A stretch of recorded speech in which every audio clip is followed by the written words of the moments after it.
主要是因为中文系很多诗词都是需要用到台语念，会比较接近古音，所以我想要借由这个比赛呢，去训练我自己的台语。除了创意以外，就是大家重新看见我们台语，其实也是很不错的语言，然后让更多的年轻人愿意去接触。花花新生，俗语讲无行袂出名，咱即摆就来练习。好，进前拢无机会会使用台语创作，所以阮就有机会去思考到底有要安怎用较适合的方式去写台语安尼。人家某上无会晓生卵，啊你咧生鸡卵无放鸡屎有。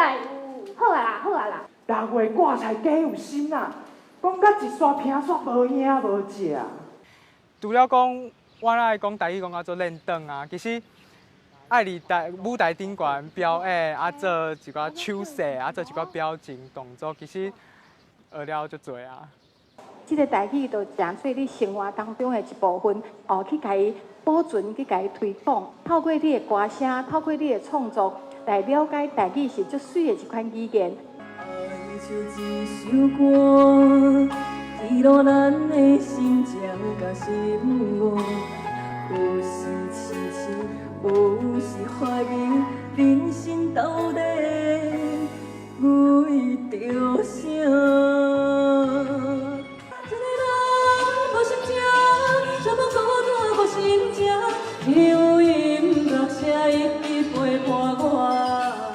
毕竟是自己的母语，然后是第一次要来支持，然后要来参与，然后也是第一次参加指定台语的比赛。